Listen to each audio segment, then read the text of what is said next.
দর্শক স্বাগত TVN24 news নেটওয়ার্কের বিশেষ এই আয়োজন। আমরা দিনভর আপনাদের জানানোর চেষ্টা করছি নির্বাচনের সবশেষ আপডেট। একেবারে নির্বাচনে ভোট গ্রহণ শুরু হওয়ার পর থেকে আমরা প্রতি ঘন্টায় আপনাদের সাথে যুক্ত আছি নানা বিশ্লেষণ নিয়ে। এই ঘন্টায় আমাদের সাথে আলোচক হিসেবে যুক্ত হচ্ছেন advocate Abdur Rashid, Bangladesh law society of USA এর সাবেক সাধারণ সম্পাদক, জেনারেল সেক্রেটারি। আমাদের সাথে যুক্ত আছেন ইউনিভার্সিটি অফ কেন্টাকির ডক্টর নাজমুস সাকিব, যুক্ত আছেন থিঙ্ক ট্যাঙ্ক প্রতিষ্ঠান স্কুল অফ লিডারশিপের চেয়ার নয়ন বাঙালি। আপনাদের তিনজনকে স্বাগত জানাচ্ছি।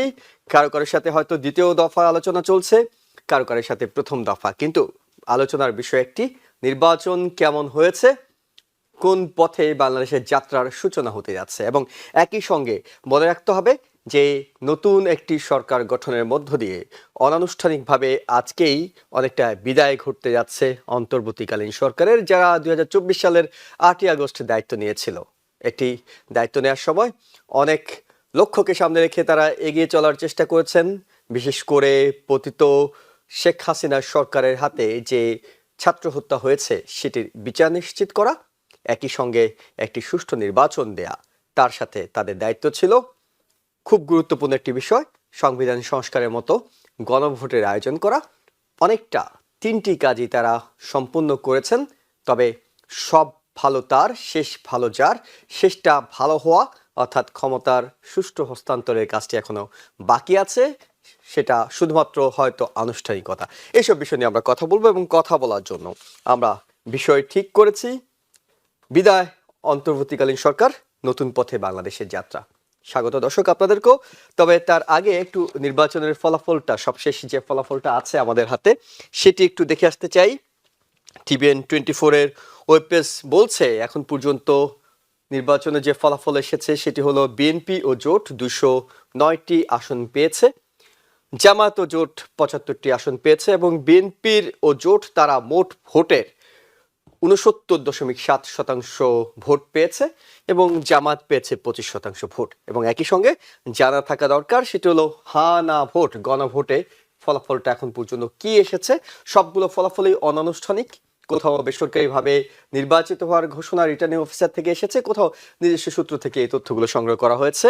হা না ভোটের ফলাফলে এখন পর্যন্ত হা ভোট পড়েছে 2,90,900, এবং না ভোট পড়েছে 1,52,532, অর্থাৎ প্রায় অর্ধেক না ভোট পড়েছে হা ভোটের।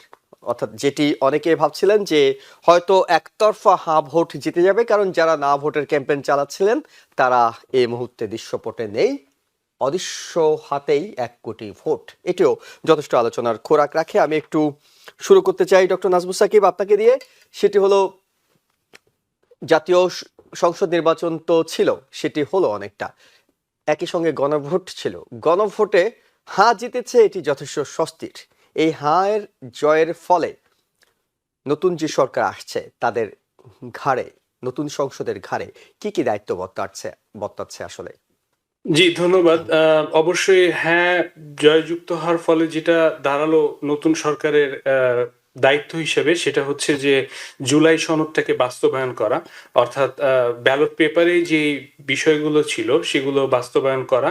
এবং এই যেহেতু তারা মানে বিএনপি যেহেতু এক্সপেক্টেড গভর্নমেন্ট, এবং তারা যেহেতু জুলাই সনদে স্বাক্ষর করেছে, সুতরাং তারা অলরেডি এক রকমের হ্যান্ড টাইং করে ফেলেছে, জনগণের কাছে একটা প্রতিশ্রুতি দিয়েছে যে এই যে বিষয়গুলোতে তারা একমত হয়েছিল জুলাই সনদের, যেমন হচ্ছে কয়েকটি উল্লেখযোগ্য বিষয় ছিল, যেমন হচ্ছে প্রধানমন্ত্রীর টার্ম 2বারের বেশি না, এরপরে হচ্ছে বিভিন্ন নিয়োগের ক্ষেত্রে যেমন নির্বাচন কমিশন, দুদক, এই সমস্ত ক্ষেত্রে সেগুলোতে তারা যে রকমের একদম প্রতিশ্রুতিবদ্ধ হয়ে গিয়েছে, সেটা তারা এখন প্রতিশ্রুতি পালনের পালা।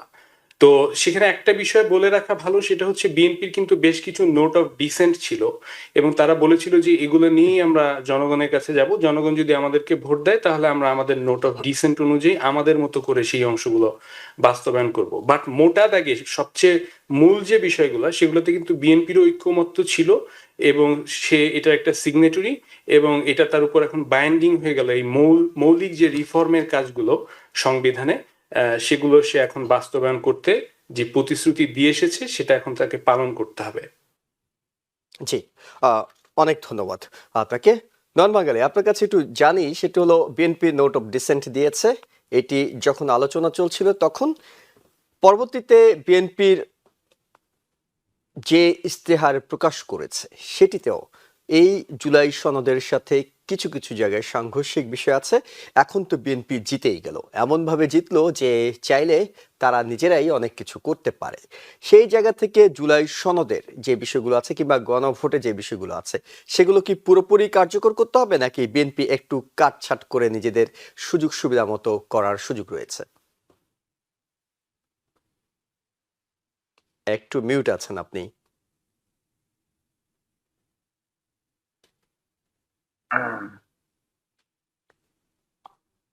দুঃখিত। ধন্যবাদ আপনাকে এবং আপনার মাধ্যমে টিবিএন এর যে দর্শকরা শুনছেন এবং আমি সহ আলোচক। যেহেতু গণভোটটা হয়েছে, গণভোটটা নিয়ে প্রথমেই তো একটু শঙ্কা ছিল সবার, যে একটা নির্বাচনের, জাতীয় সংসদ নির্বাচনের পাশাপাশি আরেকটা গণভোট, এটা মানুষকে কতটুকু কনফিউজড করে, কারণ দুইটা একসাথে হওয়ার কারণে এই বিষয়ে অনেক আলোচনা হয়েছে, সমালোচনা হয়েছে। এবং পাশাপাশি জুলাই চার্টারের মধ্যে আপনি জানেন যতগুলো আমাদের সন্নিবিষ্ট ছিল, প্রায় 84টার মতন প্রস্তাবনা ছিল, যার মধ্যে 48টা প্রস্তাবনায় ছিল হচ্ছে সংবিধান রিলেটেড। সংবিধানের বাইরে আরো যে সকল কার্যক্রমগুলো ছিল সব মিলিয়ে প্রায় 8টার মতো জায়গায় নোট অফ ডিসেন্ট দিয়েছে বিএনপি, এবং যেখানে শুধু এনসিপিও দিয়েছে, এক দুইটাতে জামাতও দিয়েছে 3টার মতো। তো নোট অফ ডিসেন্ট দিয়েছে, কিন্তু সবাই যে মানে জুলাই চার্টারের একটা জায়গায় যে খটকাটা ছিল, যে সবাই যে এক এক জায়গায় আসতে হবে এই সংস্কারের মাধ্যমে, তেমনটি কিন্তু না। আবার সবগুলো যে খণ্ডবিত একসাথে করে হ্যাঁ না দেয়া, সেটার মধ্যেও কিন্তু অনেক ধরনের ডিবেট ছিল। কিন্তু আমি এখন আর ডিবেটের মানে পুরনো কাসুন্দি যদি না মানে ঘাটি, আমার মনে হয় সামনের দিকে আগানো উচিত, যেহেতু হয়ে গেছে। এবং সেখানে হ্যাঁ ভোট বিজয়ী হয়েছে। এখন হ্যাঁ না ভোট অনেকেই পড়েছে, অনেকে না ভোট দেয় নাই।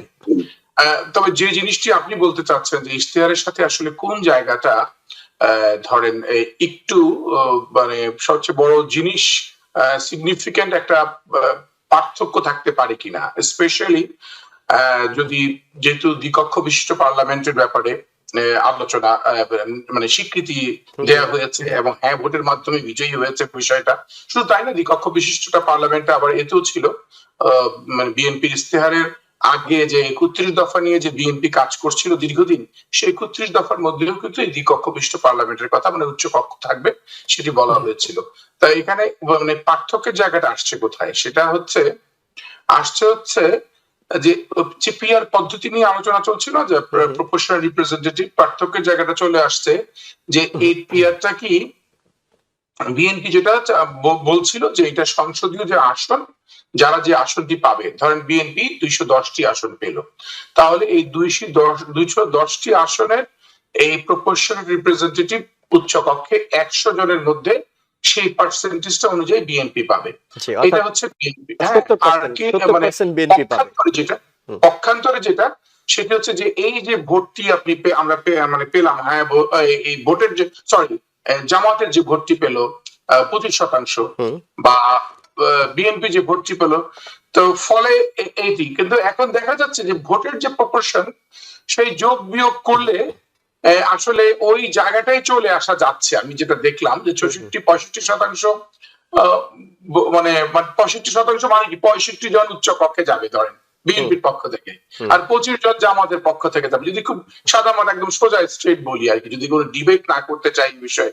তাই এই ধরনের এক দুটি বিষয় থাকলেও আমি যেটা মনে করি জুলাই স্পিকটা অনেক গুরুত্বপূর্ণ। ইশতেহারের প্রথম কথাই ছিল যে রাষ্ট্র কাঠামো মেরামত এবং সংস্কারের জায়গা দিয়ে শুরু করেই বলা হয়েছিল যে 31 দফা এবং জুলাই চার্টার দুটাকে সমুন্নত রেখে বিএনপি কাজ করবে। বিএনপি এই ব্যাপারে খুবই কমিটেড, এবং আমার বিশ্বাস যেহেতু এই কমিটমেন্টের জায়গায় জনগণ আস্থা রেখেছে, জনগণ ভোট দিয়েছে, জনগণ হ্যাঁ ভোটও পেয়েছে গণভোটে, এবং এট দ্য সেম টাইম বিএনপিও তার ইশতেহার দিয়ে বিএনপি নিরঙ্কুশ সংখ্যাগরিষ্ঠতা পেয়েছে। অতএব সেখানে আমার মনে হয় না যে আপনি যে মানে সংখ্যা বা যে চিন্তাটা করছেন সেই চিন্তাটা আসবে। মানে অনেক ক্ষেত্রে তো শুনেন অ্যাবসলিউট মেজরিটির কারণে তো অনেক কিছু করা সম্ভব হবেই, আপনি চাইলে অনেক কিছু করতে পারবেন, কারণ এবং পাশাপাশি সংখ্যাটা মনে হয় খোলা, সেইখানেই, রাজপথ কিন্তু বন্ধ নাই। মানে সংখ্যাটা মনে হয় সেইখানেই আমাদের এই আমেরিকার ইলেকশন যে সিস্টেম এবং যে এখানকার সরকার পরিচালনা সিস্টেম, সেখানে আমরা দেখি যখন যে প্রেসিডেন্টের হাতে সেনেট এবং হাউস অফ রিপ্রেজেন্টেশন থাকে, তখন কিন্তু দুটোই যখন থাকে সেই প্রেসিডেন্ট অনেক কিছু তার মতো করে করেন, চাপিয়ে দেন। তো সেইখানে যখন বিএনপির হাতে এখন অ্যাবসলিউট মেজরিটি, তখনই আসলে সংখ্যার বিষয়টা চলে আসছে কিংবা আলোচনা এটি উঠে আসছে, কতটা তারা গণভোটের বিষয়গুলো কিংবা জুলাই সনদের বিষয়গুলো কার্যকর করবেন, নাকি নিজেদের এখন যেহেতু তাদের হাতে সেই ক্ষমতাটা আছে নিজেদের ইচ্ছে মতো কিছুটা এদিক সেদিক করে নেয়ার, সেখানে আসলে সংখ্যাটা নেন বাঙালি। না, যত ক্ষমতাই থাকুক, আরেকটা জিনিস তো খুব স্পষ্ট, রাজপথ কিন্তু খোলা। মানুষ যে টেস্ট পেয়ে গেছে, আমি কয়েকদিন আগেও শুনছিলাম যে মানে আন্দোলন সংগ্রাম করার, এত বড় ফ্যাসিবাদের পতন করার পরে মানে মানে বিপ্লবী যে চেতনায় উজ্জীবিত হয়ে উঠছে এই জেনারেশন, হয়তো এটা খুব একটা বেশি ভালো না, কথায় কথায় আপনি বিপ্লবী হয়ে উঠবেন, কথায় কথায় রাস্তায় নামবেন, ওই কথায় কথায় অল্প সময়ের জন্য একটা পলিটিক্যাল মাইলেজ নিবেন, এবং সেই পলিটিক্যাল মাইলেজ নিয়ে দেশের উপদেষ্টা, এমপি সব কিন্তু হয়ে যাওয়া যাচ্ছে, অঙ্কটা খুব সহজও হয়ে যাচ্ছে। এত সহজ অঙ্ক হওয়াটাও ঠিক না, কারণ দীর্ঘমেয়াদী রাজনীতির একটা সমীকরণ দরকার এবং দীর্ঘমেয়াদী রাজনীতি চর্চা দরকার। ফলে এই দীর্ঘমেয়াদী রাজনীতির চর্চা থাকলে কি হবে, একটা ম্যাচিউর পলিটিক্যাল আপনি এক্সট্রাক্ট পাবেন। কিন্তু অন দ্য আদার হ্যান্ড, যারা দীর্ঘদিন রাজনীতি করে আসছে তারাও তো হয়তো কোনো ভালো কাজ অনেক ক্ষেত্রেই করতে পারে নাই, তারা প্রমাণ দিতে পারে নাই যে দীর্ঘদিন রাজনীতি করার কারণে আমি কোনো ভালো রাজনীতি উপহার দিতে পেরেছি, ফলে এই গ্যাপটা তারা পেয়েছে। কিন্তু কথায় স্পষ্ট যে রাজপথ কিন্তু খোলা আছে।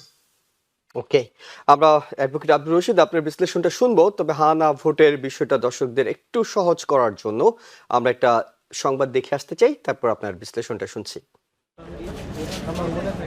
শুধু নেতৃত্ব নির্বাচন নয়, বরং রাষ্ট্রের ভবিষ্যৎ মেরামত আর ক্ষমতার ভারসাম্যের প্রশ্নে এবার এক ঐতিহাসিক অগ্নি পরীক্ষার সামিল হয়েছিল পুরো জাতি। গণভোটের মাধ্যমে ভোটারদের সামনে উপস্থাপন করা হয় রাষ্ট্র কাঠামো সংস্কার ও ক্ষমতার ভারসাম্য প্রতিষ্ঠার একটি বিস্তৃত প্রস্তাবনা, যা জুলাই জাতীয় সনদ নামে পরিচিত। এর মূল লক্ষ্য এমন একটি রাজনৈতিক ব্যবস্থা গড়ে তোলা যেখানে কোনো সরকার এককভাবে সংবিধান পরিবর্তন করতে না পারে এবং সাংবিধানিক প্রতিষ্ঠানগুলোর স্বাধীনতা নিশ্চিত হয়। গণভোটের ব্যালট পেপারে 4টি মৌলিক প্রশ্ন রাখা হয়েছিল, যা সনদের প্রধান ভিত্তি। ভোটারদের মতামত চাওয়া হয় নির্বাচনকালীন তত্ত্বাবধায়ক সরকার ব্যবস্থা, নির্বাচন কমিশন ও অন্যান্য সাংবিধানিক প্রতিষ্ঠান গঠনের নতুন প্রক্রিয়া তারা সমর্থন করেন কিনা। পাশাপাশি সংসদকে দ্বিকক্ষ বিশিষ্ট করার প্রস্তাব এবং সংবিধান সংশোধনের ক্ষেত্রে 100 সদস্যের উচ্চ কক্ষের সংখ্যাগরিষ্ঠের অনুমোদন বাধ্যতামূলক করার বিষয়েও মতামত নেওয়া হয়। আরেকটি গুরুত্বপূর্ণ অংশ ছিল প্রধানমন্ত্রী পদের মেয়াদসীমা নির্ধারণ। বিচার বিভাগের স্বাধীনতা জোরদার, বিরোধী দল থেকে ডেপুটি স্পিকার ও সংসদীয় কমিটির সভাপতি নির্বাচন এবং তফসিলে উল্লেখিত 30টি মূল সংস্কার বাস্তবায়নের বাধ্যবাধকতা। ভোটাররা কেবল হ্যাঁ অথবা নাতে টিক চিহ্ন দিয়েই সিদ্ধান্ত জানান। বিশেষ করে সংসদকে দ্বিকক্ষ বিশিষ্ট করা এবং প্রধানমন্ত্রী পদে সর্বোচ্চ 2 মেয়াদ বা 10 বছরের সীমা নির্ধারণের প্রস্তাব রাজনৈতিক অঙ্গনে সবচেয়ে বেশি আলোচিত হয়। সংস্কারের সমর্থকেরা বলেন এতে দীর্ঘমেয়াদী ক্ষমতা কেন্দ্রীভূত হওয়ার সুযোগ কমবে, আর সমালোচকেরা মনে করেন এটি রাজনৈতিক স্থিতিশীলতার উপর প্রভাব ফেলতে পারে। গণভোটে হ্যাঁ ভোটের পক্ষে অন্তর্বর্তী সরকার ব্যাপক প্রচারণা চালায়। সরকারি প্রচার প্ল্যাটফর্মে এটিকে শক্তিশালী গণতন্ত্র, স্বচ্ছ শাসন ব্যবস্থা ও জবাবদিহিতামূলক প্রশাসনের পথে অগ্রযাত্রা হিসেবে তুলে ধরা হয়। রাজনৈতিক দলগুলোর মধ্যে জামাত ও এনসিপি শুরু থেকেই হ্যাঁ ভোটের পক্ষে অবস্থান নেয় এবং প্রচারণায় সক্রিয় ভূমিকা রাখে। অন্যদিকে বিএনপি প্রথমে নায়ের পক্ষে অবস্থান নিলেও প্রচারণার শেষ দিকে এসে অবস্থান পরিবর্তন করে এবং দলের চেয়ারম্যান তারেক রহমান সমর্থকদের হ্যাঁ ভোট দেওয়ার আহ্বান জানান। যদিও বিভিন্ন রাজনৈতিক দল সংস্কারের কিছু ধারায় ভিন্ন মত প্রকাশ করেছে, কিন্তু নির্বাচনের ফলাফলে প্রায় স্পষ্ট হয়েছে সংবিধান ও রাষ্ট্র কাঠামো সংস্কার প্রশ্নে জনগণের একটি বড় অংশ পরিবর্তনের পক্ষে রায় দিয়েছে। বিশ্লেষকদের মতে এই গণভোট বাংলাদেশের রাজনৈতিক ইতিহাসে এক নতুন দিগন্তের সূচনা করল, কারণ এর মাধ্যমে ভবিষ্যৎ শাসন ব্যবস্থার ভিত্তি নির্ধারণে সরাসরি জনগণের রায় প্রতিফলিত হয়েছে। অ্যাডভোকেট আব্দুর রশিদ, হ্যাঁ ভোটটা তো জিতলো, এখন অর্থাৎ গণভোটে প্রফেসর ডক্টর মোহাম্মদ ইউনূসের অন্তর্বর্তীকালীন সরকার যেমনটি চেয়েছিলেন, জনগণ তারা যে জাতীয় ঐক্যমত্য কমিশন গঠন করে প্রস্তাবনাগুলো তৈরি করেছিলেন সেগুলো যাতে সংবিধানে সংযোজন করা হয়, আপনি আইনের মানুষ, আমরা একটু জানি আপনার কাছে যে এই প্রক্রিয়াটা এখন কি আর কোনো বাধা থাকলো নাকি, মানে কিভাবে তারা এটি করে ফেলবেন? ধন্যবাদ আপনার এই প্রশ্নের জন্য। প্রথমত ধন্যবাদ বাংলাদেশের জনগণকে, তারা বহুদিন পর একটা প্রতীক্ষিত নির্বাচনে তারা অংশগ্রহণ করতে পেরেছে। অনেক মানুষ এই প্রায় 1/4 ভোটার এই ইলেকশনে তাদের জীবনের প্রথম ভোট দিয়েছেন এবং ভোট খুব স্বতঃস্ফূর্ত ভাবে হয়েছে। আমাদের একটা আশঙ্কা ছিল যে ভোটের মধ্যে যদি কোনো হানাহানি, মারামারি কিংবা অন্য জিজ্ঞাসামূলক ঘটনা ঘটে, সেগুলো তেমন বড় ধরনের কিছু হয়নি। একটা রিজনেবল ভোট হয়েছে, যে ধরনের ভোট হলে আমরা সেটাকে মোটামুটি গ্রহণযোগ্য ভোট হিসেবে একসেপ্ট করতে পারি, সেই ধরনের ভোটই বাংলাদেশের মধ্যে হয়েছে। দেখেন, প্রথমত ভোট নিয়ে হচ্ছে পৃথিবীর কোনো দেশে নিরঙ্কুশ একদম 100% স্যাটিসফ্যাক্টরি ভোট হয় না। আপনি জানেন আমেরিকাতেও সেই ধরনের ভোট হয় না। কিন্তু একটা ভোট যদি মোটামুটি গ্রহণযোগ্য হয়, যেখানে মানে সন্ত্রাসবাদ কম হয়, দুর্নীতি কম হয়, বা ব্যালট পেপারের ওখানে কারচুপি কম হয়, কিংবা প্রশ্ন কম ওঠে, কিংবা দলগুলো মেনে নেয়, এবং মানুষের মধ্যে একটা প্রত্যাশার জায়গা তৈরি হয়, তাহলে আমরা সেটাকে মোটামুটি একটা গ্রহণযোগ্য ভোট বলতে পারি। সেই দিক দিয়ে তুলনা করলে বাংলাদেশের এই সময়ের ভোটটি অবশ্যই একটি গ্রহণযোগ্য একটা ভোট হয়েছে, এবং এই ভোটের মধ্যে দিয়ে বাংলাদেশের মানুষ নতুন একটি দিগন্ত সূচনা করেছে, নতুন একটি বাংলাদেশের যাত্রা, রাষ্ট্র কাঠামো সংস্কারের একটা পথ উন্মোচিত হয়েছে আমাদের জন্য। এখন যেই বিষয়গুলো, এই যে হা না ভোটটা আমি যদি আপনাকে বলি, তাহলে এই যে প্রায় অর্ধেক মানুষ না ভোট দিয়েছে, প্রায় 1.25 কোটির মতো, তার দ্বিগুণ মানুষ প্রায় 2.5 কোটির মতো হা ভোট দিয়েছে। এই ভোটটা একদিক দিয়ে মানে আমাদের জন্য খুবই সিগনিফিকেন্ট, কারণ আমরা অতীতে দেখেছি যে বাংলাদেশের ক্ষমতায় যে রাজনৈতিক দল আসুক না কেন, তারা জনগণের সাথে দেওয়া প্রতিশ্রুতি বা কমিটমেন্টকে কখনোই বাস্তবায়ন করে না। এবারের কমিটমেন্ট হাসনা ভোটের মধ্যে দিয়ে আমরা এমন একটা জায়গায় তাদেরকে, রাজনীতিকে নিয়ে যেতে পেরেছি যে তারা যদি এই কমিটমেন্টকে রক্ষা না করে, তাহলে সামনে তাদের অবশ্যই একটা বিপদ হবে। তবে সবচেয়ে বড় বিপদের সম্মুখীন হবে আমার কাছে এই মুহূর্তে মনে হয় বিএনপি। কারণ বিএনপি যে ল্যান্ডস্লাইড ভিক্টরি এবং নিরঙ্কুশ সংখ্যাগরিষ্ঠতা, এটা কিন্তু একটা বড় একটা আতঙ্কের জায়গাও বটে। কেন আতঙ্কের জায়গা সেটা বলি, কারণ বিএনপি এই যে 84টা আপনার কমিশনের যে অ্যাডভাইস বা ওপিনিয়ন ছিল সংস্কার বিষয়ে, 48টাতে তারা মোটামুটি একমত হয়েছে, 8টাতে তারা ডিসেন্ট দিয়েছে। এই 48টা বাস্তবায়ন করতে গেলে তাদের কিন্তু অন্যের আর সমর্থনের দরকার নেই, অর্থাৎ জামাত বা এনসিপির কারো সমর্থনের দরকার নেই, তারা ইচ্ছা করলে একাই করতে পারে। এবং এই কাজটা করা কিন্তু খুব দুরূহ এবং কঠিন ব্যাপার। আমরা বিএনপি কে আগেও ক্ষমতায় দেখেছি, তত্ত্বাবধায়ক সরকারের বিষয়টিও তারা সহজভাবে মেনে নিতে পারেনি। কিন্তু এই সংস্কারের মধ্যে দিয়ে অনেকগুলো ইস্যু আছে যেগুলো জনগণের আকাঙ্ক্ষা বাস্তবায়ন করে, জুলাই বিপ্লবের আকাঙ্ক্ষায় প্রতিফলিত করে, এবং যেটাকে বিএনপি এখন হা ভোটে সমর্থন করে এবং জুলাই সনদে স্বাক্ষর করে এটার মধ্যে দিয়ে ডিপলি কমিটেড হয়ে গেছে, এবং এটা তারা প্রতিশ্রুতি বাস্তবায়ন করতে এখন কাইন্ড অফ বাধ্য। এখন যদি বাংলার মানুষ না দেখে যে তারা এই কমিটমেন্ট বাস্তবায়ন করছে না, তাহলে অবশ্যই বাংলাদেশের মানুষ পরবর্তী ইলেকশনে আবার বিএনপি কে জবাব দেওয়ার জন্য তারা কিন্তু আবার তার বিকল্প করবে, বা ইনকামবেন্সি একটা যে নীতি আমরা বাংলাদেশের মধ্যে দেখি, অর্থাৎ বিএনপি যদি আমাদের স্বপ্নকে পূরণ করতে না পারে, তাহলে আমরা তাকে পানিশমেন্ট কিভাবে দিব, আগামী ইলেকশনে আমরা তাকে আবার পানিশমেন্ট দিব, তখন হয়তো অন্য কোনো দল ক্ষমতায় আসবে। হাওয়েভার যেটাই হোক না কেন, আমার কথা হচ্ছে যে গণতন্ত্র রোল আউট করতে হবে, এবং 5 বছর পর পর জনগণকে সেই স্বাধীনতা দিতে হবে যে জনগণই সকল ক্ষমতার উৎস এবং জনগণই সরকার পরিবর্তন করবে। তো বিএনপির জন্য এই ল্যান্ডস্লাইড ভিক্টরি বা নিরঙ্কুশ সংখ্যাগরিষ্ঠতা একদিকে যেমন একটি সুখের বিষয় যে তারা এখন সরকার গঠন করতে পারবে, অন্যদিকে একদিকে পীড়ার বিষয় হতে পারে যে সংস্কারগুলোতে যাতে তারা কমিটেড হয়েছে, এটা যদি বাস্তবায়ন না করে, তাহলে এটা তার জন্য পরবর্তী 5 বছর পর আবার দ্বিতীয়বার ক্ষমতা আসার জন্য একটা বুমেরাং নীতি বা একটা আপনার ক্যাচ 22 এর মতো হয়ে যেতে পারে, অথবা একটা টাং ইন চিকের মতো হয়ে যেতে পারে যদি বিএনপি এখান থেকে উতরাতে চায়। এটা একটা ভালো দিক যে তারা কমিটেড হয়েছে, মানুষ তাদেরকে সমর্থন দিয়েছে, মানুষ তাদেরকে ল্যান্ডস্লাইড বিক্রি দিয়েছে এবং বিএনপির কাছে প্রত্যাশা করে। এর আগে আওয়ামী লীগের কাছেও মানুষ প্রত্যাশা করেছিল, আওয়ামী লীগের একটা ল্যান্ডস্লাইড ভিক্টরি হয়েছিল, কিন্তু সেই নিরঙ্কুশ সংখ্যাগরিষ্ঠ থেকে আওয়ামী লীগ যেই ডাইরেকশনে গিয়েছিল সেটা জনগণের প্রত্যাশা ছিল না, বরং আওয়ামী লীগ দিন দিন একটা ফ্যাসিজম ক্যারেক্টারের রূপ নিয়েছিল। এখন বিএনপির যে ল্যান্ডস্লাইড বা নিরঙ্কুশ সংখ্যাগরিষ্ঠ, এটার মধ্যে দিয়ে যদি মানুষের আকাঙ্ক্ষাকে তারা পূরণ করতে না পারে, তাহলে কিন্তু এটাও কোন দিকে বিএনপি কে নিয়ে যাবে সেটা নিয়ে কিন্তু আমাদের একটা শঙ্কা রয়েই যায়।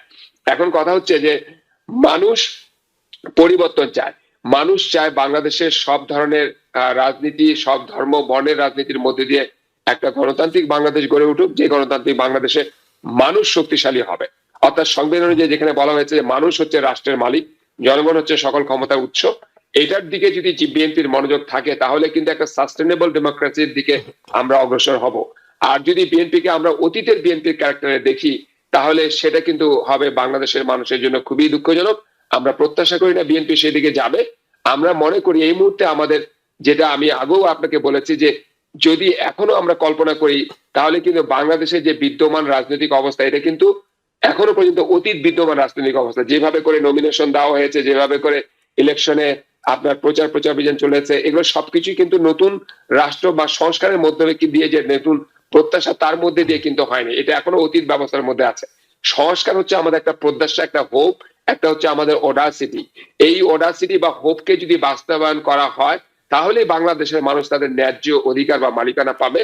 আর যদি এই সংস্কারকে বাস্তবায়ন করা না হয় তাহলে বাংলাদেশের মানুষ তার মালিকানা বা ন্যায্য অধিকার থেকে বঞ্চিত হবে। এখন বিএনপির প্রতি এটা একটা গুরু দায়িত্ব। এট দ্য সেম টাইম জামাত যে পরিমাণ আসন পেয়েছে, সোফার আমি দেখলাম 75টি আসন পেয়েছে, জামাতের একটা শক্তিশালী বিরোধী দলের জায়গায় কিন্তু তারা চলে গেছে এবং জামাত কিন্তু এগুলো নিয়ে চুলচেরা বিশ্লেষণ করবে, সংসদে তাদের বিরোধিতা করবে এবং মানুষের কাছে কিন্তু তারা পৌঁছাবে। জামাত কিন্তু একটা সিস্টেমেটিক রাজনীতিতে বিশ্বাস করে, যার ফলে জামাত দেখবেন বিএনপি প্রায় কাছাকাছি কিন্তু তারা বিভিন্ন আসনে তারা হেরে গেলেও বিএনপি কিন্তু কাছাকাছি ভোট পেয়েছে। এটা কিন্তু একটা জামাতেরও একটা বড় বিজয়। অতীতে যে কোনো সময়ের তুলনায় জামাত শুধু বেশি আসনই পায়নি, বরং অনেক বেশি ভোটও পেয়েছে, দ্বিগুণ ভোট পেয়েছে তারা।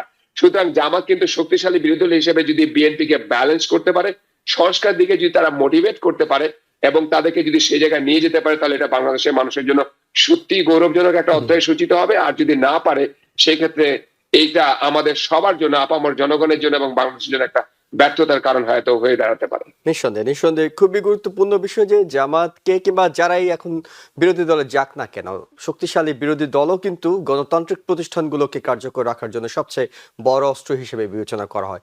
আমি একটু ডক্টর নাজমুস সাকিব আপনার কাছে জানি, জামাতের ঘনিষ্ঠ একটি অংশ হতাশ, কারণ তারা অনেকেই ভেবেছিল তারা সম্ভবত সবচেয়ে সুসময় তাদের এখন রাজনীতিতে, তাই ক্ষমতায় চলে যাওয়ার মতো একটি সমীকরণ তারা তৈরি করেছিল। তবে অন্য একটি অংশ বলছে, যেটি অ্যাডভোকেট আব্দুর রশিদও বলছিলেন, জামাত 25% ভোট পেয়েছে, এটিও জামাতের একটি বড় অর্জন। আপনি আসলে জামাতের এই 25% ভোট পাওয়া বাংলাদেশের অতীত বিবেচনায়, জামাতের রাজনৈতিক ইতিহাস বিবেচনায় এবং সামনে ভবিষ্যতের সম্ভাবনা বিবেচনায় এটিকে কিভাবে বিশ্লেষণ করবেন? আমি মনে করি যে এটা জামাতের হিস্ট্রিতে এটা আনপ্রেসিডেন্টেড একটা ঘটনা এবং জামাতের যে এর আগের রেকর্ড সেটা তো হাইয়েস্ট ছিল হচ্ছে মাত্র 18টা সিট। তো সেটার সাথে কম্পেয়ার করলে তো আসলে 3 গুণেরও অনেক বেশি, তাই না? সো এটা একটা আনপ্রেসিডেন্টেড সাফল্য তাদের জন্য এবং এই সাফল্যটা তাদের এনজয় করা উচিত এবং ওন করা উচিত যে তাদেরকে এত সংখ্যক মানুষ ভোট দিয়ে পার্লামেন্টে পাঠিয়েছে, তাদেরকে ট্রাস্ট করেছে এবং মানে বেশিরভাগ ক্ষেত্রেই তাদের যে প্রতীক এবং তাদের যে প্রার্থীরা ছিলেন তারা তো আসলে এই সমস্ত কনস্টিটিউয়েন্সি গুলোতে একদমই অনেকটাই নতুন ছিলেন। তো সেই জায়গা থেকে যে এত পরিমাণ ভোট এবং সিট নিয়ে তারা এই প্রধান বিরোধী দলের ভূমিকায় অবতীর্ণ হতে যাচ্ছেন, এটা আনপ্রেসিডেন্টেড এবং তাদের হিস্ট্রিতে সবচেয়ে বড় সাফল্য। সুতরাং আমি মনে করি যে তাদের এই বিষয়টাকে সেলিব্রেট করা উচিত এবং ওন করা উচিত, রাদার দেন আমরা যেটা হিস্টোরিক্যালি দেখে এসেছি আমাদের রাজনীতিতে, যে যারাই পরাজিত হয় তারাই বিভিন্ন রকমের অভিযোগ তুলে থাকে। হ্যাঁ, অভিযোগ সমস্ত নির্বাচনেই থাকে, সারা পৃথিবীতেই থাকে। কোনো অভিযোগ মুক্ত নির্বাচন আসলে থিওরিটিক্যালি হওয়া সম্ভব হলেও প্র্যাকটিক্যালি আসলে সম্ভব না। সো সেই খুঁটিনাটি ওগুলোর দিকে না তাকিয়ে একটা জাতীয় উন্মেষের একটা ঐতিহাসিক মুহূর্তে বাংলাদেশের এই গণতান্ত্রিক অভিযাত্রায় আমার মনে হয় যে তাদের এই বিরাট অর্জনটাকে সেলিব্রেট করা উচিত এবং সহযোগী হওয়া উচিত যারা বিজয়ী হয়েছে তাদের সাথে, এবং তাদেরকে অভিনন্দন জানানো উচিত এবং দ্রুত এই সরকার গঠন প্রক্রিয়ার মধ্যে তাদেরকে তারা এর মধ্যে অ্যাসিমিলেটেড হওয়া উচিত। আমি এটাই মনে করি। জি, জামাতের আমির কিন্তু ডক্টর নাজমুস সাকিব, আপনাকে বলছিলাম যে জামাতের আমির সবগুলো জনসভায় একদম 4 কোটি তরুণ ভোটারের যেন তিনি দায়িত্ব নিয়ে নিয়েছেন এমন ভাবে বলতেন আর কি, যে তরুণরা কিন্তু ছেড়ে দেবে না, কিংবা বিশেষ করে 5টি পাবলিক বিশ্ববিদ্যালয়ে ছাত্র শিবির প্যানেল জয়লাভ করার পর তিনি ধরে নিয়েছিলেন যে তরুণরা সব তার পক্ষে জামাতকে সমর্থন করছে, কিন্তু ভোটের হিসাব বলছে যে তারা যদি 25% পায় আর তরুণরাই যদি 30% হয়, তার মানে হলো জামাতের নিজস্ব ভোট তো রয়েছেই, তরুণদের একেবারে একতরফা যদি আমরা বলি সেই সমর্থনটা জামাত পায়নি। এটিও কি জামাতকে তাদের বিশ্লেষণে নেওয়ার সুযোগ রয়েছে? জি, অবশ্যই। আসলে দেখেন, পলিটিক্যাল পার্টিগুলো তো আসলে অনেক ধরনের কর্মকাণ্ড করে এবং অনেক ধরনের কথা বলে। একটা হচ্ছে রেটরিক, একটা হচ্ছে স্ট্র্যাটেজি, একটা হচ্ছে তাদের ইন্টারনাল অ্যাসেসমেন্ট। তো কেউ যদি তাদের নিজেদের প্রোপাগান্ডাকে বিশ্বাস করা শুরু করে, তাহলে আমি মনে করি যে এটা আসলে খুব একটা স্ট্র্যাটেজিক পজিশন না। সো স্ট্র্যাটেজি হিসেবে তারা যে পজিশনটা নিয়েছিলেন যে তারা একটা রিফর্ম প্ল্যাটফর্মে কাজ করছেন এবং সেই জন্য তারা তরুণদেরকে আকৃষ্ট করার চেষ্টা করেছেন, যেহেতু এই জুলাই যে অভ্যুত্থান সেটার পেছনে প্রধান চালিকা শক্তি এই ছাত্র জনতা ছিল। সুতরাং সেদিক থেকে দেখলে এটাকে আমি একটা স্ট্র্যাটেজিক ভাবে পড়তে বেশি আগ্রহী। তিনি হয়তো ওইভাবে মেসেজিংটা করতে চেয়েছিলেন আর কি জনগণের কাছে, ছাত্র জনতার কাছে, যে আমরা তরুণদেরকে প্রতিনিধিত্ব করি। তো সবকিছু মিলিয়ে দিন শেষে আমি বলবো যে আজকের যে নির্বাচন, সেটাতে এই যে বিপুল সংখ্যক তরুণদের যে অংশগ্রহণ, সেটা একটা বিরাট বড় পজিটিভ দিক। এবং তাদের মধ্যে থেকে কেউ কেউ যদি এই আকাঙ্ক্ষা করেও থাকেন যে তাদের পছন্দের দল যদি আজকে ঠিক যেভাবে তারা আকাঙ্ক্ষা করছেন সেভাবে নাও আসে, আমি মনে করি যে হতাশ হওয়ার কিছু নাই।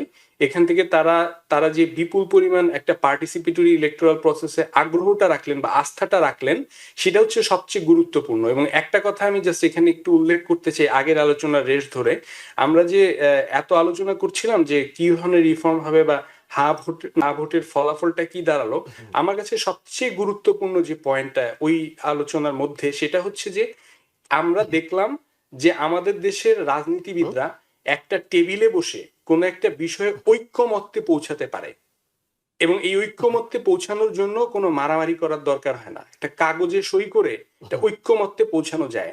এই যে সিভিল ডেমোক্রেটিক একটা স্পেস, এটা হচ্ছে সবচেয়ে বড় অর্জন এবং আমাদের উচিত এই জিনিসটার ব্যাপারে গর্ব বোধ করা। ওকে, অনেক ধন্যবাদ আপনাকে। আমরা একটু সরাসরি বাংলাদেশ থেকে কথা বলতে চাই, অর্থাৎ আমরা যে তরুণদেরকে নিয়ে কথা বলছি তাদের ভোটে অংশগ্রহণ কেমন ছিল এ বিষয়ে কথা বলতে আমাদের সঙ্গে সরাসরি বাংলাদেশ থেকে যুক্ত হচ্ছেন সিনিয়র সাংবাদিক আরিফুর রহমান, যিনি একেবারে নির্বাচনের প্রচারণার দিনের শুরু থেকে এখন পর্যন্ত মাঠে আছেন, এখনো তিনি গাড়িতে করে নির্বাচনী দায়িত্ব পালন করছেন। সেই সুযোগে আমাদের সঙ্গে যোগ দিয়েছেন। আরিফ, আপনাকে অনেক ধন্যবাদ এবং স্বাগত জানাচ্ছি। এই নির্বাচনে তরুণদের কথাটা বারবার ঘুরে ফিরে আসছিল যে তাদের ভোটে অংশগ্রহণ তারা ফলাফল পাল্টে দিতে পারে, নানা সমীকরণে তাদেরকে যুক্ত করা হচ্ছিল। আপনি ভোটের মাঠে তরুণদের কেমন অংশগ্রহণ দেখেছেন এবং তারা নির্বাচনের ফলাফল ভোট নিয়ে আপনার সাথে কেমন আলোচনা হয়েছে তাদের? আপনি মিউট আছেন, একটু যদি অন করে দেন অডিওটা।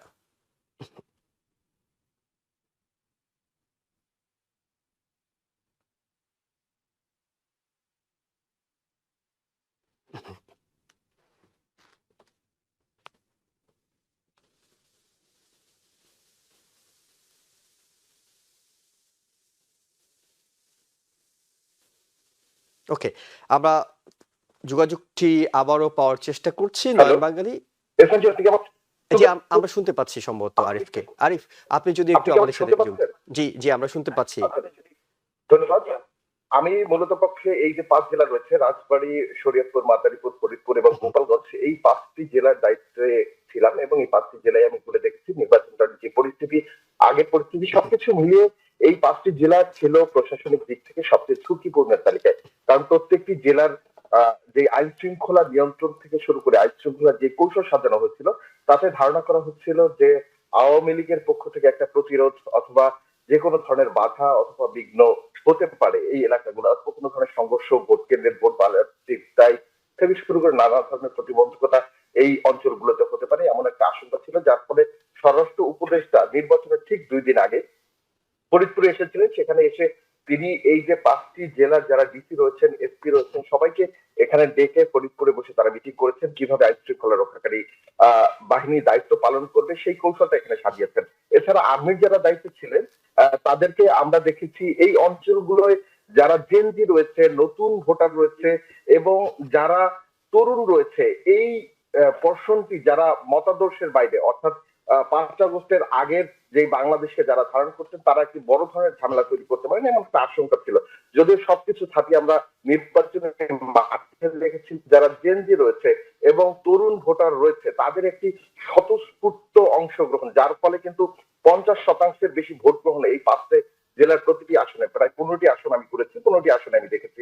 আমরা সকাল থেকে দেখেছি যারা জেনজি ছিলেন এবং যারা 5 আগস্টের পক্ষে মাঠে নেমেছিলেন তার একটি বড় অংশ কিন্তু শরীয়তপুর, মাদারীপুর, ইভেন গোপালগঞ্জের কিছু কিছু জায়গা থেকে তারা অংশগ্রহণ করেছেন এবং তারা বিশ্বাস করেন যে গণতন্ত্রের যে বাংলাদেশ অথবা সামনের যে বাংলাদেশ, সেই বাংলাদেশ হবে নিরাপদ, সবার জন্য কোনো ধরনের সহিংসতা অথবা কোনো ধরনের একনায়কতন্ত্র, গণতন্ত্রের বাইরে গিয়ে, দেশের বাইরে গিয়ে অথবা কোনো একটি নির্দিষ্ট দেশের স্বার্থ রক্ষা করতে পারে এমন বিষয়গুলো কিন্তু কোনোভাবেই নতুন প্রজন্ম আর দেখতে পাচ্ছেন না। এছাড়া বিএনপির যেই বিজয় অথবা এই অঞ্চলগুলোতে কিন্তু অধিকাংশ জায়গায় আমরা দেখেছি বিএনপির যারা প্রার্থী রয়েছেন এবং ধানের শীষ প্রতীক নিয়ে যারা নির্বাচন করেছেন তারা কিন্তু বিপুল ভোটে বিজয় হয়েছেন। এর পেছনে কারণ হিসেবে সবাই বলছেন যে বিএনপির প্রতি এটি যে আস্থা, ব্যাপারটি এমনও না, যদিও দীর্ঘদিন পর্যন্ত তারা মাঠে দেখেছেন বিএনপিকে যারা আওয়ামী লীগের বিপক্ষে এই স্থানগুলোকে সাপোর্ট দিয়েছে, যার ফলে একটি বড় পর্ষণের ভোট কিন্তু এই অঞ্চলে গেছে। যদিও আমরা দেখেছি ফরিদপুর 1 আসনে জামাতের যিনি প্রার্থী রয়েছেন তিনি কিন্তু এখান থেকে নির্বাচিত হয়েছেন। এছাড়া মাদারীপুর 1 আসনেও আমরা দেখেছি জামাতের যিনি মনোনীত 11 দলীয় প্রার্থী রয়েছেন রিকশা মার্কা নিয়ে নির্বাচন করেছেন, তিনিও বিপুল ভোটে জয়ী হচ্ছে। যদিও এই অঞ্চলগুলোতে ধারণা করা হচ্ছিল যে একটি বড় ধরনের গ্যাঞ্জাম হবে, তবে সে ধরনের কোন ন্যূনতম ঝামেলা আমরা এই অঞ্চল গুলোতে দেখিনি এবং লাশবিহীন একটি নির্বাচন যেটি ত্রয়োদশ জাতীয় সংসদ নির্বাচন হয়েছে। কারণ বিগত সময়ে যতগুলো নির্বাচন দেখেছি প্রত্যেকটি নির্বাচনে বড় ধরনের সহিংসতা, এমনকি সংঘর্ষের ফলে মৃত্যু অনেক ক্ষেত্রে 2, 3, 5টা, কোনো কোনো ক্ষেত্রে সেটা 10টার সংখ্যাও ছাড়িয়ে গিয়েছিল বিভিন্ন সময় দেখছি। তবে সেই পরিস্থিতি কিন্তু বাংলাদেশ থেকে আমরা দেখতে পাইনি এবছর। এবং চমৎকার একটি নির্বাচন হয়েছে যেখানে আইন শৃঙ্খলা বাহিনীর সাথে সাথে গণমাধ্যমের আপনারাও দায়িত্ব পালন করেছেন এবং এখনো আপনি করছেন আসলে দায়িত্ব পালন, নির্বাচনী দায়িত্বে আছেন আপনি। সেইখান থেকে আমাদের সাথে যুক্ত হওয়ার জন্য আরিফুর রহমান, আপনাকে অসংখ্য ধন্যবাদ। আমরা আমাদের স্টুডিওতে যে আলোচকরা আছেন তাদের কাছে আলোচনায় ফিরে যাচ্ছি। আমি একটু নয়ন বাঙালি আপনার কাছে জানতে চাই, সেটি হলো জাতীয় পার্টি নিয়ে ছোট্ট করে একটু আলোচনা করি আপনার সাথে। সেটা হলো এরশাদ আমলের কথা বাদ দিয়ে যদি আমরা 91 পরবর্তী নির্বাচনগুলোর কথাই বলি, জাতীয় পার্টি 30 থেকে 35টি আসনের মধ্যে সবসময় উঠানামা করেছে। শেখ হাসিনার যে ফ্যাসিবাদী সময়, সে সময়ের কথা যদি আমরা গৃহপালিত জাতীয় পার্টির কথা যদি বাদ দিয়ে বলি, তাও সেই জায়গায় এবারের নির্বাচনে জাতীয় পার্টির যে ফলাফল তারা যে ফলটা পেল, প্রায় 196টি আসনে তারা প্রার্থী দিয়েছিল, কিন্তু বিপরীতে এখন পর্যন্ত সম্ভবত জাতীয় পার্টি জেপি থেকে একজন জয় পেয়েছেন, কিন্তু এর বাইরে রংপুরের মতো ঘাটিতেও তারা ছিটকে গিয়েছেন। এটি আসলে কি বার্তা দিচ্ছে? এটি কি বার্তা দিচ্ছে যে বাংলাদেশের রাজনীতিতে জাতীয় পার্টির আর কোনো অবস্থান নেই? জাতীয় পার্টি আগে যে ফ্যাসিবাদের দোষর ছিল সেটি জাতি প্রত্যাখ্যান করেছে। আপনার কাছে আসলে কি মনে হয়? মূলত জাতীয় পার্টির রাজনীতির উত্থানটা যদি আপনি এরশাদ সাহেবের পতনের পর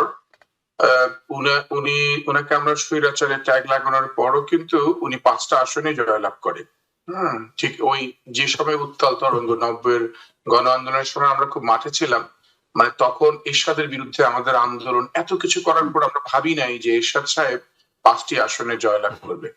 এখন কথা হচ্ছে যে আপনার ওই পরিস্থিতি থেকে শুরু করে এরশাদের 9 বছরের ক্ষমতার কথা বাদ দিলাম, তার রাজনৈতিক অবস্থান বা রাজনৈতিক দলের অবস্থান থেকে যদি চিন্তা করেন, এবং আজ অব্দি জাতীয় পার্টি অনেকটা একটা যাত্রা পার্টিতেই পরিণত হয়ে গেছে। এক এক সময় এক এক ধরনের তাদের মূল্যায়ন, তাদের কথাবার্তা, তারপরে মানে সার্বিকভাবে জাতীয় পার্টি হচ্ছে একজন পরগাছা একটা পার্টির মতন তারা তাদের কার্যক্রম চালিয়েছে। সবচেয়ে বড় কথা হচ্ছে জাতীয় পার্টি তার নিজস্ব অস্তিত্ব নিয়ে তেমনটা রাজনীতি করতে পারেনি। তারা এতটা ভাগে, এমনকি তাদের এই জাতীয় পার্টি মানে জিএম কাদেরদের সাহেবদের পার্টি কিংবা ব্যারিস্টার আনিসুল ইসলাম মাহমুদ, এখানেও অনেক ভাগ। ফলে জাতীয় পার্টি তার নিজস্ব স্বকীয় অবস্থান নিয়ে রাজনীতি কিন্তু আসলে করতে পারে না। ওই সময়টা শুধুমাত্র এরশাদ সাহেবকে বেস করে কিছুদিন করতে পেরেছে। তারপরে তারা যেটা করেছে, সবসময় যে ডিগবাজির মাধ্যমে তারা একটু রাজনীতিগুলো করার চেষ্টা করেছে। এখন জাতীয় পার্টি, আপনি তো বাংলাদেশের পার্টির সংখ্যা আপনি দেখেন, প্রায় 50-51টি রাজনৈতিক দল এবার নির্বাচনে অংশগ্রহণ করেছে। তো 51টি রাজনৈতিক দল কি আপনি কি সবাইকে চেনেন? জানেন না। আমরা এখন চাচ্ছি যে একটা যাতে সকল রাজনৈতিক দলের অংশগ্রহণে একটা নির্বাচনকে প্রেজেন্ট করার জন্য আমরা হয়তো নিবন্ধন কার্যক্রমটাকে একটু ওপেন করে দিয়েছি, খোলামেলা করে দিয়েছি, এবং অনেকেই নিবন্ধন পেয়েছে যাদের হয়তো মানে প্রেসিডেন্ট পাওয়া যাচ্ছে তো সেক্রেটারি পাওয়া যাচ্ছে না, হয়তো কাগজে কলমে ঠিক আছে। তা এখন জাতীয় পার্টি ওই 52টার মধ্যে যদি আপনি ধরেন যে 52টার মধ্যে তো একটা জাতীয় পার্টি, হ্যাঁ আমি তো মনে করি জাতীয় পার্টি যে এখন আমরা আলোচনা করতে পারছি সেটাও একটা ভালো দিক, কিন্তু তারপর কথা থাকে আপনি কি বিলুপ্ত হয়ে যায় কোন রাজনৈতিক দল, কিন্তু রাজনৈতিক ইডিওলজি কিংবা রাজনৈতিক ধারণা নিয়ে যারা একটা দল গঠন করে, সেটার বিলুপ্ত হওয়ার কিন্তু সুযোগটা একটু কম থাকে যদি তার লিডারশিপটা থাকে। ধরেন আমরা কি চাইলেই মানে যদি খোলামেলা কথা বলি, আওয়ামী লীগ তো নির্বাচনই করে নাই, কিন্তু আওয়ামী লীগ কি বিলুপ্ত করা সম্ভব হবে? মানে আলটিমেটলি মনে হচ্ছে যে এখন হ্যাঁ আওয়ামী লীগ হয়তো আমি বোকার মতো বলেই ফেললাম না আওয়ামী লীগের আর কোনো অস্তিত্ব থাকবে না, কিন্তু এই অস্তিত্বহীন রাজনৈতিক দলগুলো আবার কখন অস্তিত্ব ফিরে পায়, কার উপর ভর করে? এখন সবগুলো অঙ্কগুলো হচ্ছে এক ধরনের ওই দাবার খেলার মতন। কারণ এখানে বড় বড় রাজনৈতিক দলগুলো বা যারা মোটামুটি মূল চালিকা শক্তি রাজনৈতিক দল বা নির্বাচনের মেকানিজমে যারা কাজ করে, তারা কিছু কিছু ছোট ছোট রাজনৈতিক দলগুলোকে তাদের প্রয়োজনে অপ্রয়োজনে কাজে লাগানোর সুযোগ সৃষ্টি করে দেয়। যেমন দিলীপ বড়ুয়ার মতন লোকরা তো দেশের মন্ত্রী পর্যন্ত হয়ে গিয়েছিল এক সময়, তাই না?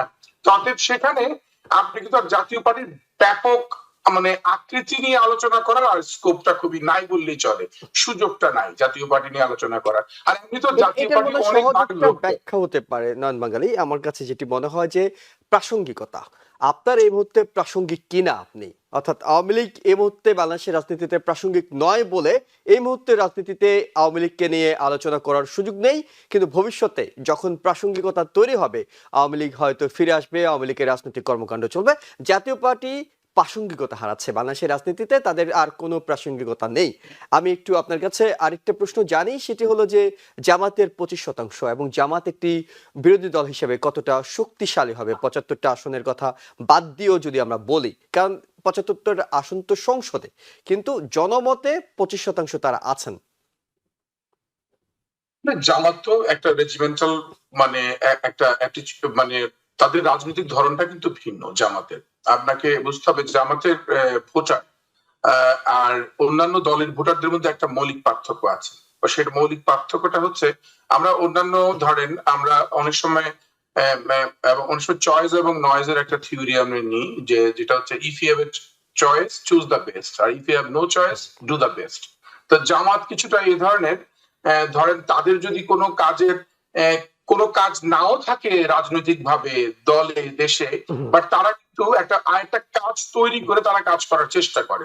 কিন্তু জামাতের এখন একটা প্রবলেম, আপনি কিন্তু জামাতের যে 25% ভোটটা নিয়ে আমার একটু সন্দেহ তৈরি হয়েছে এই আজকেই।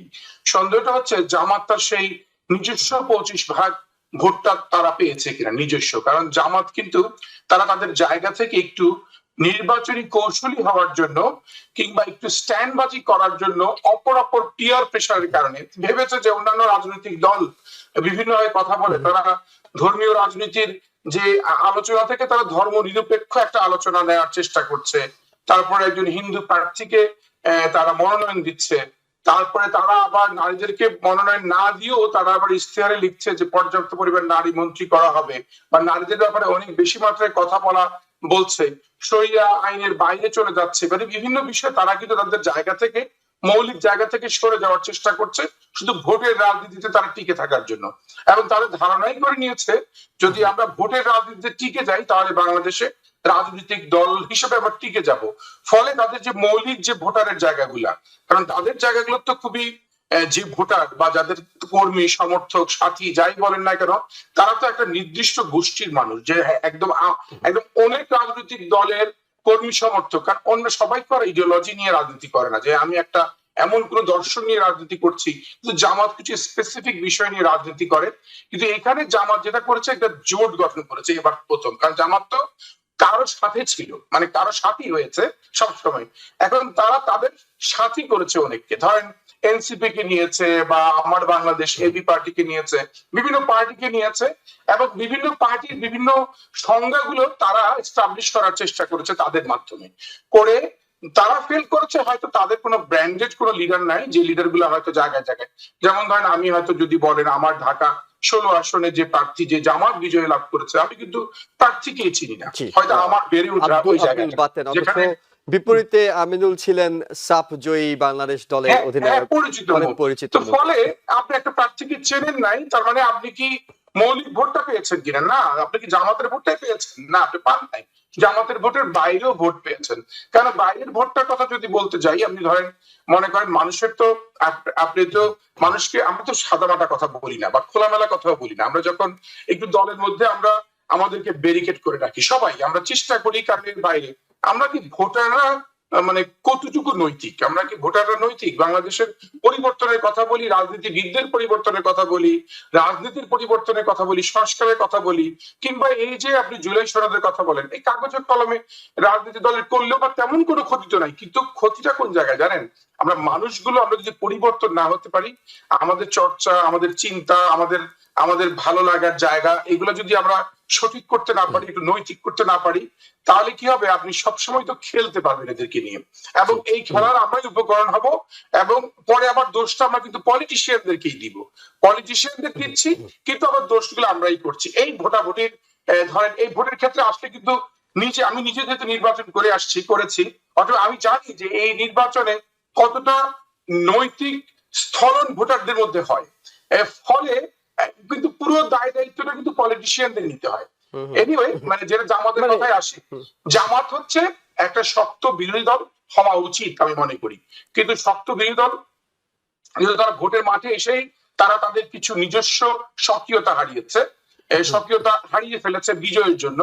ঠিক তদ্রুপ তারা কিন্তু তাদের মধ্যে টেন্ডেন্সি কি কাজ করে জানেন? তারা পারলে জাতীয় সরকারের অংশ হতে চায়, তারা একটু একজিটা পারলে মন্ত্রী হতে চায়। কাউকে যদি অফার দেওয়া হয়, আমার কেন যেন মনে হয় তারা নিয়ে নিবে, ভাববে যেটা, কিন্তু তাদের ভাববে না যে আমি একটা বিরোধী দলের রাজনীতি করে বাংলাদেশে এমন একটি সংস্কৃতি চালু করি যেটা বাংলাদেশে একটা দৃষ্টান্ত রাখতে পারে। কিংবা আগামী 5 বছর পর জনগণ আমাকে বেছে নেওয়ার সুযোগ পায় আমার ভূমিকা দেখে। এক্স্যাক্টলি। আর আপনি যদি এই সরকারের অংশ হয়ে যান, তাহলে তো সরকারের দুর্নীতি, অপশাসন, দুর্নাম সবকিছু আপনার কাঁধেই নিতে হবে। আপনি কোন গলায় সামনের 5 বছর পর আবার ভোট চাইবেন এই সরকারের বিরুদ্ধে, এটিও একটি বিশ্লেষণে আসতে পারে। যাই হোক, সময় খুব বেশি পাবো না। অ্যাডভোকেট আব্দুর রশিদ, আপনার কাছে একটু জানি, দুই একজন রাজনৈতিক বিশ্লেষক মানে অনেকটা ব্যক্তিগত আলাপ চাই, তাই তারা বলছিলেন যে সামনের নির্বাচনে যেটাই বিরোধী দল হবে, তারা যখন সরকারের সাথে ফাইট করবে, রাজনৈতিক লড়াই করবে, মাঠে ময়দানে পুলিশের ধাওয়া খাবে, বিক্ষোভ করবে, মিছিল করবে, নিজেদেরকে তখন তাদের শক্তিশালী করার দরকার হবে। সেটি তিনি বলছিলেন নির্বাচনের আগে, যে বিরোধী দলের যে কোনো দলে যেতে পারতো, বিএনপি অথবা জামাত, বাট যেটি যাবে বিরোধী দলে, তারা তখন সরকারের সঙ্গে লড়ার জন্য নিজেদেরকে শক্তিশালী করতে আওয়ামী লীগকে কাছে টানবে, এমন একটি আশঙ্কার কথা তিনি বলছিলেন।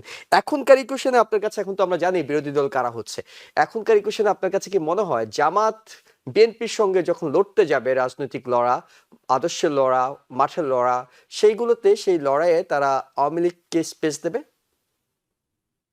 ধন্যবাদ আপনার এই প্রশ্নের জন্য। দেখেন, বাংলাদেশের পলিটিক্যাল যে বাস্তবতা, সেটা হচ্ছে জামাত এর আগে মানে আওয়ামী লীগের সঙ্গেও তারা ইলেকশন করেছে, বিএনপির সাথে তারা ইলেকশন করেছে, তাদের ইলেকশন করার অভিজ্ঞতা আছে বড় দুইটি দলের সাথে। এখন বিরোধিতার যখন তারা করবে, তখন অবশ্যই তাদের একটা বড় সমর্থন লাগবে, এবং তারাও তো চায় ক্ষমতায় যেতে। ক্ষমতায় তো তাদেরকে একদিন যেতে হবে। এখন তাদের ভোট সংখ্যা দ্বিগুণ হয়েছে, তারা 10-11% ভোট থেকে এখন 25% ভোটের মধ্যে এসেছে, এবং তাদের আসন সংখ্যা বেড়েছে। তারা একমাত্র বাংলাদেশের ইতিহাসে সর্বপ্রথম তারা শক্তিশালী বিরোধী দল হিসেবে পার্লামেন্টে তারা অবস্থান নিতে যাচ্ছে। এবং জামাত কিন্তু একটা সিস্টেমেটিক রাজনীতি করে, কিন্তু বিএনপি এবং আওয়ামী লীগের মতো কিন্তু ওই নিজেদের গঠনতন্ত্র মেনে না চলার রাজনীতি কিন্তু তারা করে না। আপনি জানেন না যে ডাক্তার শফিকুর রহমান মারা গেলে পরে কে জামাতের প্রধান হবেন? তো এগুলো কিন্তু গণতান্ত্রিক চর্চা, কিন্তু তাদের সাংগঠনিক চর্চা কিন্তু তাদের মধ্যে আছে। তো এটা একটা বড় শক্তি। কিন্তু না হলে মুক্তিযুদ্ধে যে দলটি মুক্তিযুদ্ধের তাদের অবস্থানের কারণে তারা কিন্তু হারিয়ে যেতে পারতো, কিন্তু তাদের সিস্টেমেটিক এবং তাদের নিজস্ব স্বকীয় গণতান্ত্রিক নিজের কাঠামোগত রাজনৈতিক ব্যবস্থার কারণে কিন্তু তারা এতদিন টিকে আছে, এবং ভালোভাবেই তারা টিকে আছে। এখন যদি তাদেরকে সামনে ক্ষমতায় যেতে হয়, একটা কথা আছে রাজনীতিতে, যে রাজনীতির শেষ কথা বলতে কোনো কথা নেই, রাজনীতির শেষ বলতে কোনো শেষ নেই।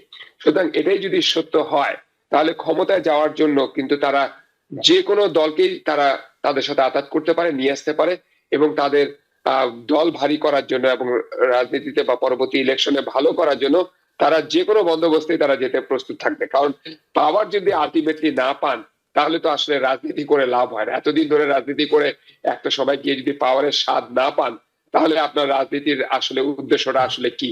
সুতরাং সেই জায়গায় যাওয়ার জন্য যদি প্রয়োজন হয়, অতীতেও দৃষ্টান্ত আছে এবং ভবিষ্যতে এই ধরনের দৃষ্টান্ত আমি বিশ্বাস করি সৃষ্টি হবে, যে জামাত প্রয়োজনে আওয়ামী লীগকে সাথে নেবে। কারণ হচ্ছে লোক বিএনপি যে ক্ষমতায়, তাদের বিএনপি কিন্তু এর আগের বিএনপি ভার্সেস বর্তমান বিএনপির মধ্যে একটা বড় তফাৎ হলো যে বর্তমান বিএনপির মধ্যে কিন্তু অনেক বড় একটা বোঝা বা লোড আছে। এটা হচ্ছে সংস্কারের লোড। হা না ভোটের মাধ্যমে হা জয়যুক্ত করে যে দায়িত্বটা বিএনপি কে দেওয়া হয়েছে, বিএনপি যে দায়িত্বটা সিগনেচার করে জনগণের সাথে কমিটেড হয়েছে সংস্কার বিষয়ে, এই দায়িত্ব, এই গুরু ভারটা, এটা কিন্তু পালন করা এত সহজ না। এবং কোন রাজনৈতিক দলই কিন্তু এগুলো সহজভাবে করতে চায় না। তত্ত্বাবধায়ক সরকার বিএনপি অতীতে মানতে চায়নি, আওয়ামী লীগ মানতে চায়নি, অন্যান্য যে সংস্থাগুলো আছে, এগুলো করলে কি হবে?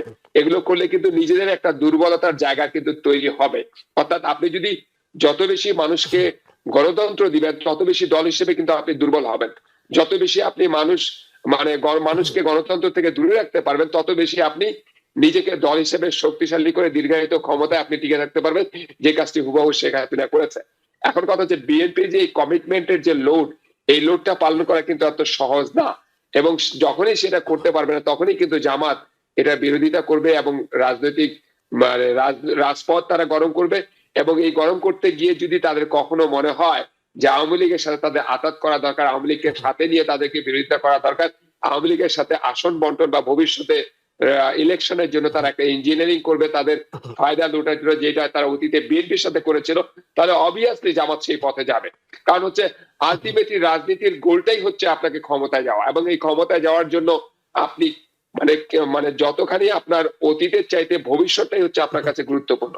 এবং ক্ষমতায় যাওয়ার জন্য যেটা প্রয়োজন সেটা প্রত্যেকটা দল অতীতে করেছে এবং জামাতও সেটা করবে, এবং এটাই হচ্ছে রাজনৈতিক বাংলাদেশের বাস্তবতা। তবে আমি মনে করি যে বিএনপি যদি তার কমিটমেন্টকে ঠিক রাখে, বিএনপি যেই কমিটমেন্ট গুলো জনগণের সাথে দিয়েছে এবং জুলাই সনদে স্বাক্ষর করেছে, এগুলো যদি তারা ধারাবাহিকতায় ধীরে ধীরে দেখেন, প্রথম 2টা বছর কিন্তু হানিমুন হবে বিএনপির, অবভিয়াসলি প্রথম 2টা বছর কিন্তু খুব ভালো যাবে। এরপরে দেখবেন জনগণ কিন্তু প্রশ্ন করা শুরু করবে, টক শোতে আলোচনা হবে, আমরা আলোচনা করব, এবং এগুলোর অ্যাডভান্টেজ কিন্তু আলটিমেটলি জামাতের পক্ষে যাবে যদি বিএনপি কমিটমেন্ট রক্ষা করতে না পারে। কারণ বাংলাদেশে একটা কিন্তু ন্যাচারাল পলিটিক্যাল ইনকামবেন্সি আছে, অর্থাৎ একটা দল, কোন দলই ক্ষমতায় গিয়ে তাদের নিজেদের কমিটমেন্টকে রক্ষা করতে পারে না, এবং বিরোধী দল কিন্তু তারপরে সেটার সুযোগ নিয়ে পরবর্তীতে তারা ক্ষমতা আসে। যদিও আমরা চাই যে এটা রোল আউট হোক, এটাই হতে থাকুক, কারণ এটাই হচ্ছে গণতন্ত্রের ধারা। তবে জামাত অবশ্যই, আমার বিশ্বাস যে আওয়ামী লীগ যদি বাংলাদেশে প্রতিষ্ঠিত হয় বা ফিরে আসে, এবং আওয়ামী লীগ ফিরে আসবেই, আওয়ামী লীগের মতো একটা বড় দলকে আপনি অস্বীকার করে অবশ্যই বাংলাদেশের রাজনীতিকে সামনে নিয়ে যেতে পারবেন না। এবং এটা আনার পেছনে সবচেয়ে বড় পৃষ্ঠপোষক হিসেবে জামাতেই সেই ভূমিকাটা পালন করবে, এটি আমার বিশ্বাস। জি, আপনি বলছিলেন এটি বাস্তবতা বাংলাদেশের রাজনীতিতে, এটি আসলে দুঃখজনক বাস্তবতা। অনেকে মনে করেন যে নিজের স্বার্থে একেবারে চরম শত্রুকেও কাছে টেনে নেওয়া হয়, আবার বন্ধুকেও শত্রু করে দেওয়া হয়, যেটি রাজনৈতিক দলগুলোতে আমরা দেখি।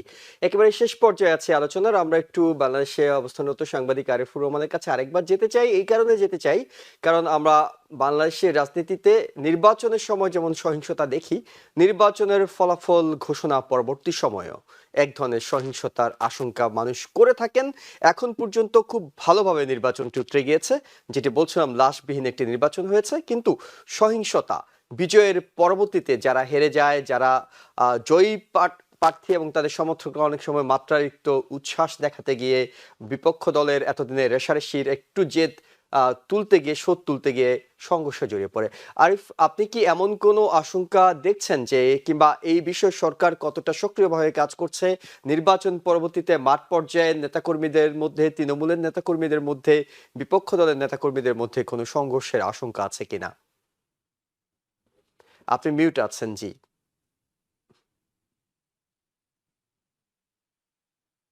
জুয়েল, আপনি নিশ্চয়ই জানেন এবারে নির্বাচনে ত্রয়োদশ জাতীয় সংসদ নির্বাচনে প্রায় 9,40,000-এর মতো আইন শৃঙ্খলা রক্ষাকারী বাহিনী বিভিন্ন ভাবে মোতায়েন করা হয়েছিল, যারা বাংলাদেশের আইন শৃঙ্খলা নিয়ন্ত্রণে রয়েছে। এর মধ্যে 1,10,000-এর বেশি আর্মি রয়েছে।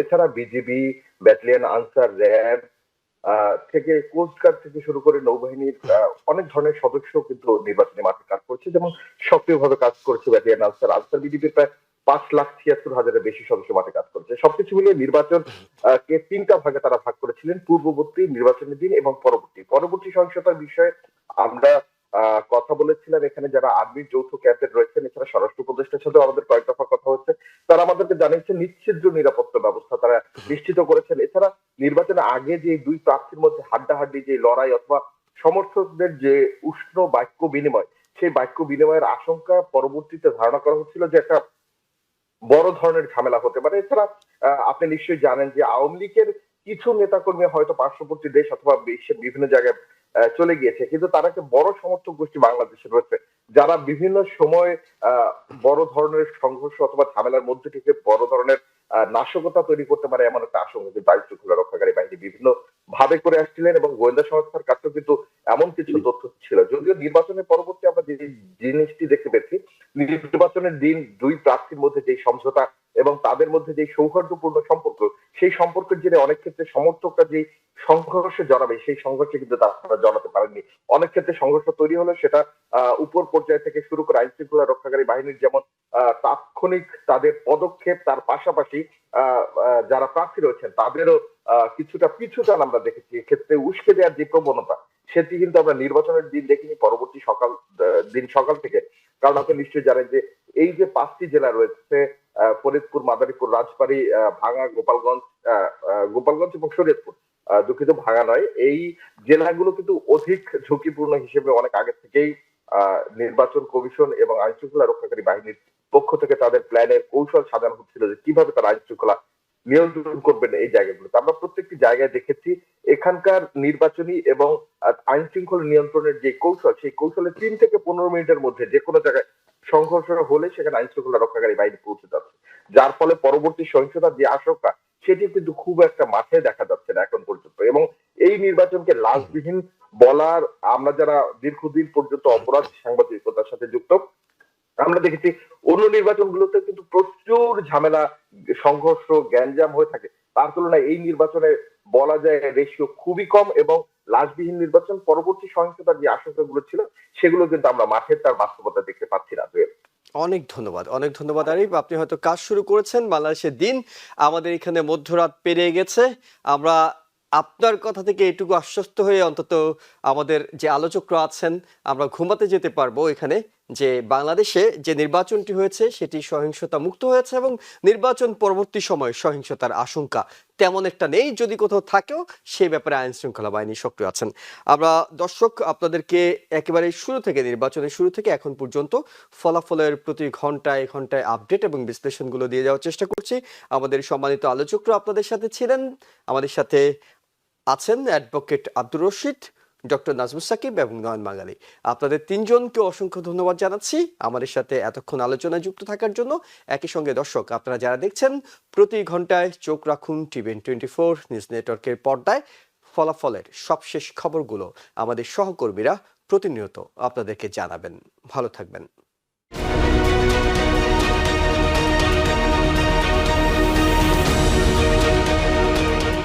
টিভিএন 24 টেলিভিশন দেখতে আজই কল করুন 7187776556। লগ ইন করুন www.totalcablebd.com। নিউ ইয়র্ক থেকে সম্প্রচারিত টিভিএন 24 টেলিভিশন বিশ্বজুড়ে বাঙালির কণ্ঠস্বর।